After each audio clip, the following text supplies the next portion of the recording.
She postponed telling me until the children were asleep, then seated me on the couch and confided that she wanted a divorce, doing so softly, as if it were a kindness to me. However, the previous morning while she was showering, I had removed her winter coat from the closet to take it for cleaning. Inside the pocket, I discovered 2 receipts from the Franklin Hotel on 4th Street. It is important to share what these receipts revealed, as that's what made everything become clear. The first one was from 3 weeks ago, a Friday night. Room 417, checked in at 8 p.m., checked out Saturday at 11. The second receipt was from the following week. Same room, same Friday to Saturday pattern, both Fridays. Dana had told me she was staying at her mother's house because her mom wasn't feeling well. I trusted her. I even prepared an overnight bag for her on the second occasion. I am an HVAC technician with 14 years of experience. My job involves working with my hands, and upon returning home, I often smell of sheet metal. Dana used to praise me for this, saying that I was genuine, substantial, solid. Unlike her office colleagues who constantly discussed money without creating anything, she was recently promoted to office manager at a commercial real estate company 6 months ago. This brought about a new wardrobe, altered working hours, and renewed vigor. She often returned home late, citing client dinners as the reason. I chose not to inquire as I felt proud of her, and I was occupied myself. I had been working on a personal project, spending nights in the garage once the children were asleep. These receipts transformed every late night and client dinner into a different tale. I didn't voice my concerns to Dana that morning. She emerged from the shower, kissed the kids, took her coffee, and left for work. It was just another typical Tuesday. I stood in the kitchen, holding 2 hotel receipts and a dry cleaning ticket. I called off from work for the first time in 3 years. Then I drove to the Franklin Hotel on 4th Street, a sophisticated establishment located downtown, not a place one would visit a sick relative. I didn't enter the building. I stayed in the parking lot, snapped pictures of the building and sign, then headed home. I needed the address verified. I wanted it authentic. Back at our house, I checked our credit card statements online. No charges from Franklin. She paid another way, cash, another card, someone else's bill. That revealed more than the receipts did. She planned it. This wasn't an accident. She was cautious. I phoned my friend Darren, a family attorney. We'd set up a system in his office 2 years ago and stayed connected. I shared what I discovered with him. He suggested bringing the receipts in and not to confront Dana until I had a strategy. That afternoon, I drove to his office. He examined the receipts and simply said, "Document everything." The next 3 days, I did precisely that. I didn't act suspiciously or alter my routine. I went to work, came home, shared dinner with Dana and the kids, visited the garage, retired to bed. But I was observing. On Wednesday night, Dana said she had a late client meeting. At 7:00 p.m., I observed her car departing.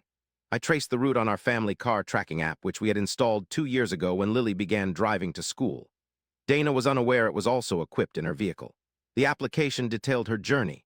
She bypassed her office, traversed downtown, and parked at the Franklin Hotel located at 722.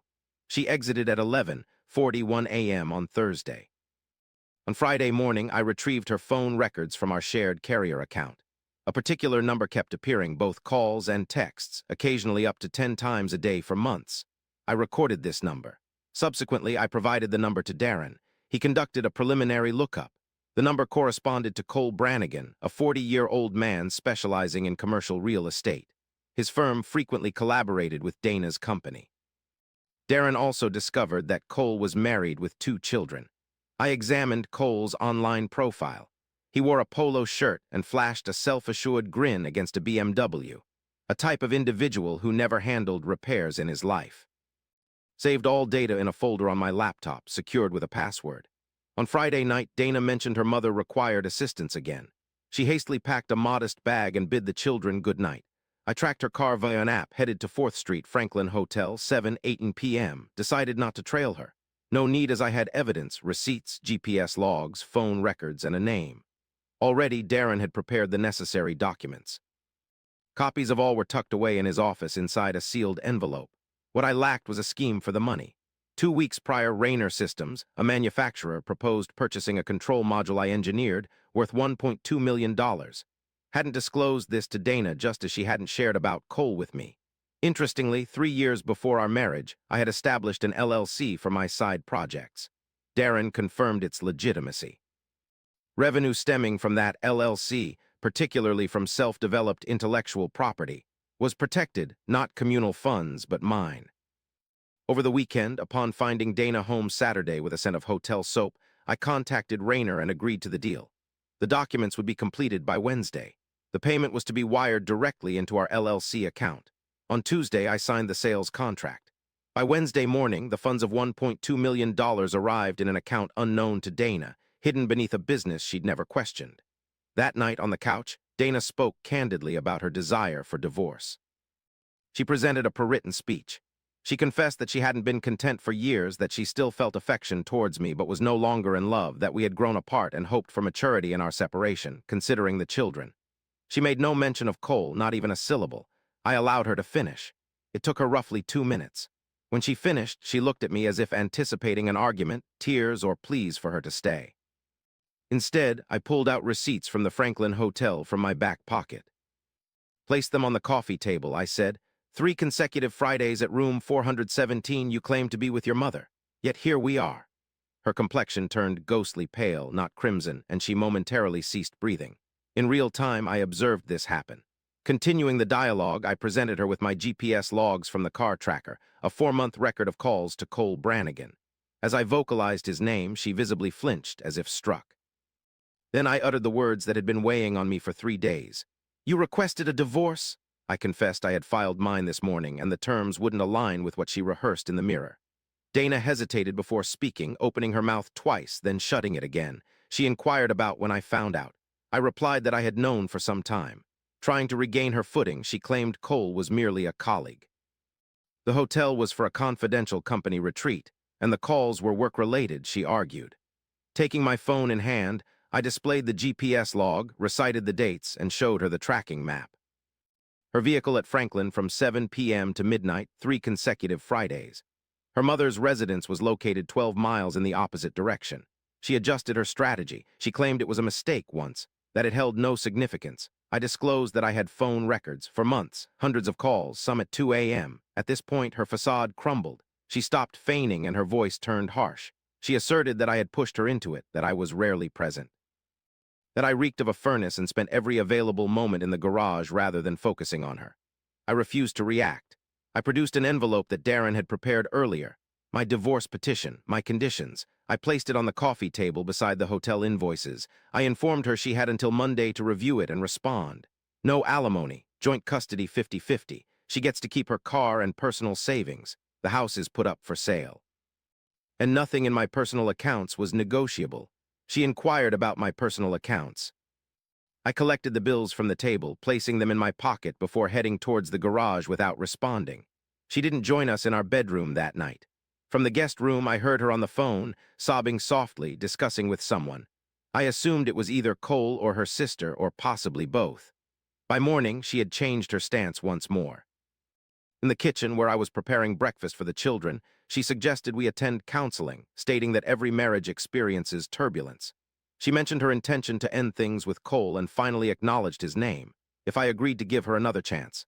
I handed our son his cereal bowl and informed Dana that the filing was on the coffee table and the deadline was approaching on Monday. She gripped my arm, saying I was being harsh, that I wasn't even giving her a chance to explain. I looked at her hand on my arm and replied, "You had 4 months to explain. You chose to stay at the Franklin." The weekend proved particularly challenging, not due to Dana, but because of the children. They were aware that something was amiss. Lily wondered why Mom was staying in the spare room. I explained that Mom and I were sorting out certain matters. Our son, Jake, didn't utter a word. Instead, he drew nearer to me on the couch than typical.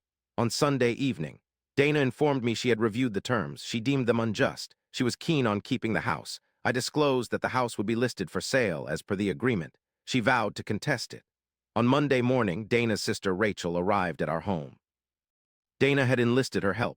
At the kitchen table, Rachel argued that I was squandering a valuable asset.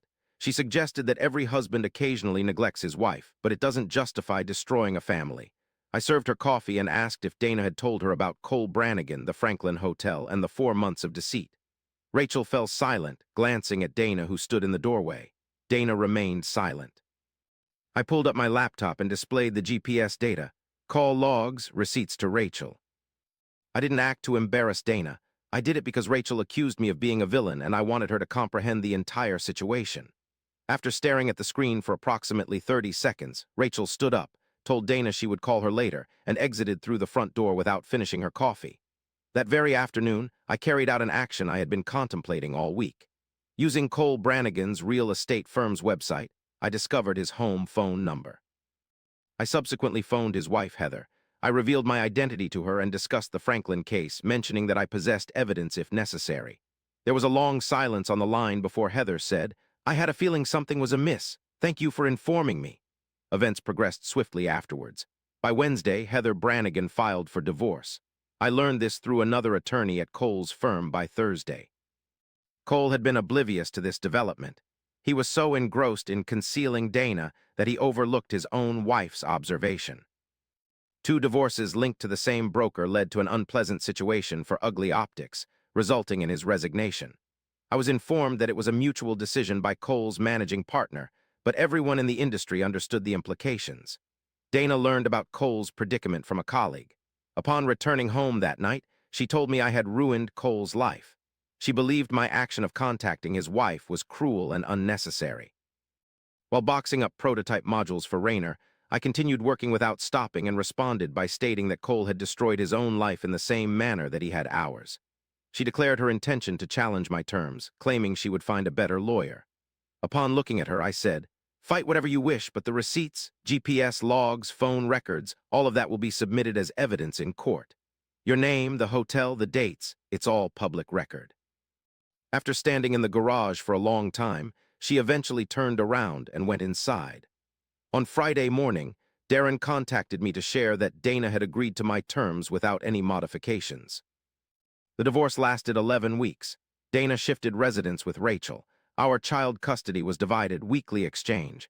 Lily adjusted swiftly while Jake took some time but eventually managed. The house was sold in 2 weeks, split equally. Darren phoned with a final update as everything concluded. Cole Brannigan relocated out of state, leaving the house and children to Heather. His real estate license faced review. Darren suggested Cole might repeat the act elsewhere. However, that was no longer my concern. Dana never inquired about the Rayner funds, not once. Her fixation on hotel evidence and custody split prevented her from even considering my garage work, which she once dismissed as a waste of time. On a Wednesday evening, she looked me straight in the eye and whispered, "I want a divorce," as if to imply she was the courageous one. 4 months of Friday deceit seemed irrelevant. It felt like I was the one who'd faltered. She remained oblivious to her tardiness, not just for our marriage, but also for the funds and all else. A week following the house closure, I leased a commercial space on Route 9, boasting 1,200 SQFT, a workbench, a testing rig, and a desk. Moving in on a Saturday, I prioritized the workbench setup, followed by the testing rig installation, and later secured the shelving to the wall. My tools found their places in the same arrangement as they had in the garage at the old residence. Some routines needn't transform. Dana messaged about Jake's dentist appointment on Tuesday, devoid of emotion or sharpness, mere parenting duties. A phone call to Kevin later confirmed the shop setup. He inquired about my well-being, and I reassured him I was progressing. He responded with a sisterly concern and concluded the conversation before sentimentality set in. Rayner had earlier requested a fresh design. For several weeks, I'd been carrying around a notebook filled with sketches. These were ideas that had been brewing during those nights when Dana claimed she was at her mother's, but in reality, I was in the garage. It turned out those hours she considered wasted were actually the foundation of what I have today. Approaching 8 p.m., I lifted the floor, connected the soldering station, and retrieved my notebook. Placing it open on the workbench under the bright overhead light, I found the first sketch needed revision. The second one was more promising. I grabbed a pencil and began refining it. My workshop, bearing my name on the door, and a design that no one could dismiss as futile.